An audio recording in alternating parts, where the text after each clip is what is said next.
예수님께서 이 땅에 오셔서 구원을 위하여 찾아오셨을 때 이 세상은 캄캄하기 그지없었습니다.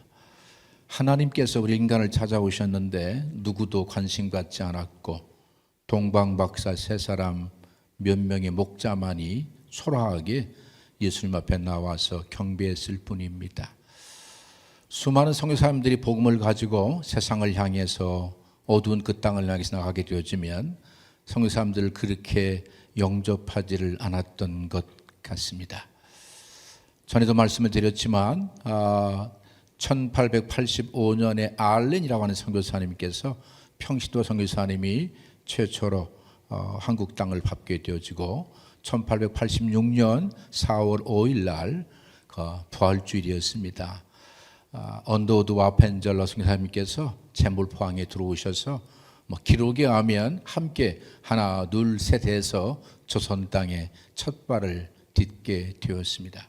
조선으로 올 때 그는 일본에 거쳐서 이수정이 번역했었던 마가복음을 가지고 들어왔다고 그래요. 다른 한 분 선교사님들에게 소개를 하려고 합니다. 그분은 나는 웨스트민스터 사원에 묻히기보다도 조선에 묻히기를 원한다는 유명한 말을 남긴 분입니다. 조선이 1882년에 미국과 더불어서 이제 통상조약을 맺게 되어져요. 그리고 나서 1886년에 배제학당의 교사로 한국에 오게 되어집니다. 그는 한국에 와서 영어를 가르치다 보니까 굉장히 많은 제약이 있어서 스스로가 한국어를 배웁니다. 3년 만에 한국어를 완벽하게 마스터하고 한국말로 교과서를 씁니다. 그래서 한국인 최초의 교과서, 한국말 최초의 교과서 사민필지, 모든 백성들은 반드시 읽어야 된다는 그런 내용의 사민필지라고 하는 책을 만들어서 교과서를 만들어서 세계 각국의 산천의 모습, 풍토의 모습, 학술을 이렇게 소개했다고 그래요. 그는 이런 유명한 말을 남겼습니다. 조선에는 엄청나게 세계적으로 탁월한 그 한글이 있는데 왜 한글의 소중함과 가치를 모르고 언문이라고 말하면서 무시하고 있느냐. 그는 스스로 전 세계에 한글의 탁월성을 소개하곤 했다는 것이었습니다. 그들의 눈물이 아니었다면, 그들의 헌신이 아니었다면 우리 대한민국은 이렇게 세워질 수 사실 없었습니다. 교육의 문제 그들이 책임졌습니다. 병원 그들이 책임졌습니다. 고아들 대부분 그분들이 책임졌습니다. 우리 국민들을 다 깨우도록 했던 그 일들을 사실은 그분들이 했습니다.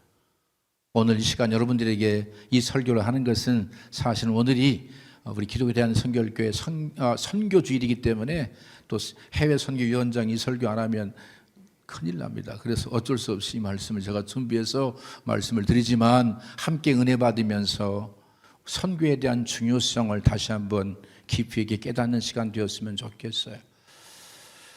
선교가 무엇인가에 대해서 말씀을 드리면 선교는 그 하나님의 구원사역에 동참하는 것이고 선교이며 또한 복음을 전하니라고 말씀을 드렸어요. 여러분들에게 다시 한번 강조하는 것은 여러분들은 지금까지 선교하는 일에 함께 해주었어요. 기도로 동참해 주었어요. 또한 우리 교회가 선교할 수 있도록 마음으로 응원해 주었어요. 동원해 주었어요. 뿐만 아니라 부족한 종이 해외 선교 현장으로 일을 감당할 수 있도록 여러분들이 밀어주었고 격려해 주었고 함께 해 주었어요. 수많은 선교 사람들이 교회를 방문하게 되어지면 지칠 법도 한데 여전히 그들을 사랑해 주었고 위로해 주었고 격려해 주었어요. 또 어떤 분들은 힘에 겹도록 물질로 함께 해 주었어요. 그 모든 결과가 오늘 우리 교회를 존재하게 하게 하고 있어요. 그렇지만 조금만 더 부탁하고 싶은 것이 있다 한다면 여러분의 그 남은 열정 가운데 조금만 더 선교를 위해서 기도로 집중해달라고 부탁하고 싶은 것이에요.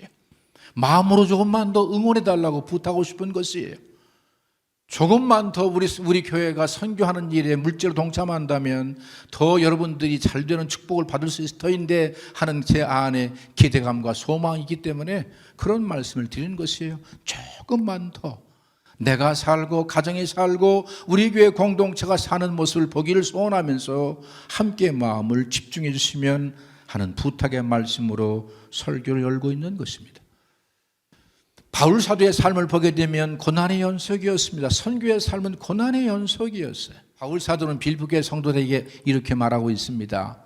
빌립보 교회는 바울에 의해 처음으로 세워진 교회잖아요. 그리고 바울이 선교할 때마다 가끔씩 선교비, 목회비를 보내주었어요. 그런데 바울은 이렇게 말합니다. 내가 너희 생각할 때마다 하나님께 감사한다. 기도할 때마다 내가 기쁨으로 기도한다. 너희 안에 내가 있다. 항상 나는 너희를 사모한다. 이런 말로 빌립보 교회 성도들이 말하고 있습니다. 저는 이 말씀을 이렇게 해석했어요. 선교하는 일, 복음을 전하는 일에 함께하는 그들을 향해서 하나님은 이렇게 말씀합니다. 얘들아 고맙다. 내 구원 사역을 함께 해주니 고맙다. 나 너희들 생각할 때만 너무너무 기쁘다. 너희는 내 안에 있다. 너는 나의 소중한 자녀라고 이렇게 말씀한다는 사실을 기억할 수 있게 되기를 바랍니다.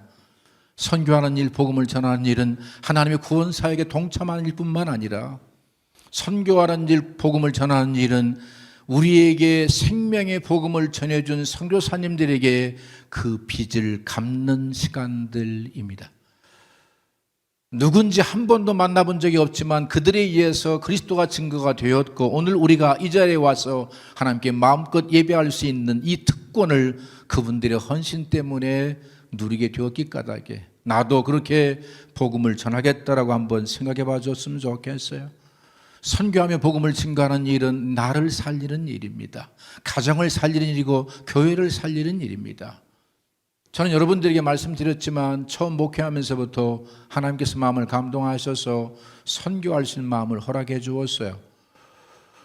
그런 마음을 주신 하나님께 너무너무 감사하지요. 너무너무 감사합니다. 그래서 선교할 때마다 교회가 부흥하더라고요. 선교하는 가정마다 가정들이 좋은 일들이 있더라고요. 물질의 축복을 주지 아니하면 자녀의 복을 받든지 좋은 일이 있더라고요. 그리고 재정적으로 어려운 것을 제가 보지를 못했습니다. 때는 돌에 맞았다고 말하고 있네요. 사도행전 14장 8절 이하를 보게 되면 루스트라에서 복음을 증거할 때 걷지 못한 자를 보게 되었는데 그 걷지 못한 자의 눈빛을 보니 믿음이 있었어요. 저 정도 믿으면 걷게 되겠다. 그래서 바울 사도가 외칩니다. 일어나 걸으라. 놀라운 일이었어요. 그가 일평생 걷지 못했었는데 일어나 걷게 되었어요. 많은 사람들이 감동받아서 바나바를 향해서 그는 제우스 신이 강림했다. 바울은 헤르메스 신이 강림했다고 말하면서 신에게 경배하듯이 그들에게 엎드려 절할 때 그들이 옷을 찢으면서 말합니다. 내가 너희를 찾아온 것은 이렇게 잘못된 종교심을 갖지 않고 찾아왔는데 왜 너희가 신을 대하듯이 나에게 절하느냐? 내가 너희를 찾아온 이는 예수 그리스도 하나님을 바르게 믿기 위해서 찾아왔다고 말하면서 그들이 복음을 전했었는데 안디옥에서부터 이고년까지 쫓아왔었던 유대인들이 사람들을 선동하니 그 선동에 현혹되어져서 돌을 들어 바울을 때려버렸어요. 우리 어린 시절에 그렇게 그때는 동네 싸움끼리 패싸움을 많이 했을까요? 돌싸움. 저도 나가서 형들 따라 나가가지고 나갔다가 돌에 맞아가지고 머리통이 터져가지고 여기 맞아가지고 그때 거의 기절했습니다. 그러니 여러분 돌에 맞아서 완전히 죽은 것 같은 정도로 맞았어요. 영문 밖에 버렸습니다. 그 툴툴 털고 일어나서 다시 복음을 전하러 가는 바울 사도입니다.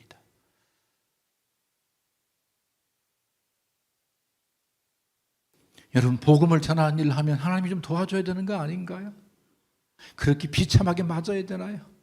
그 초라하게 돌에 맞아서 피 흘리면서 가는 모습을 보았을 때 하나님 마음은 어땠을까요?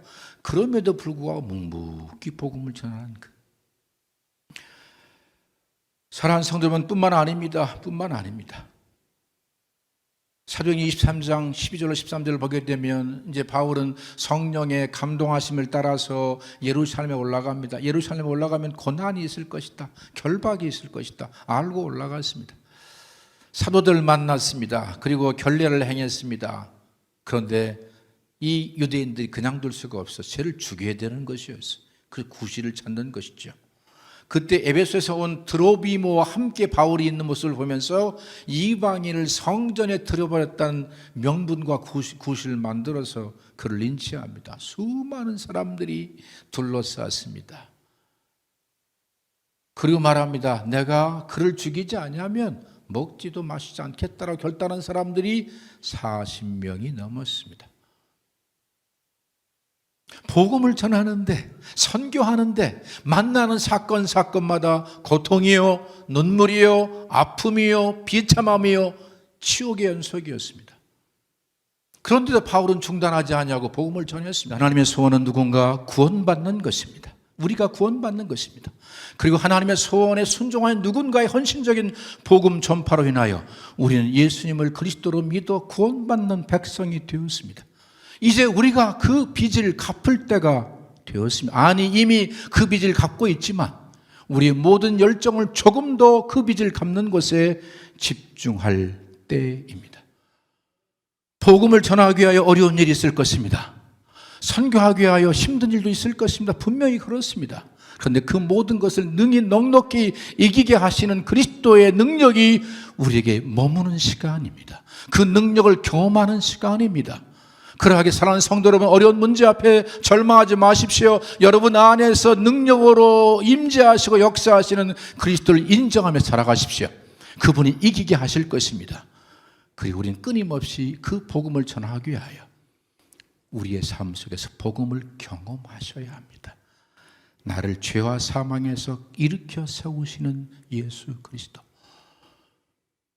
내가 내 인생을 사는 것인 줄 알았었는데 이제는 그리스도께서 내 인생을 살게 하셔서 구원을 이루시는 이 놀라운 복음의 비밀을 여러분이 깨달아 알므로 인하여 주님 부르신 그날까지 예수님만 전하는, 복음만을 말하는 우리 모든 공동체가 될 수 있게 되기를 예수 그리스도 이름으로 부탁의 말씀을 드립니다.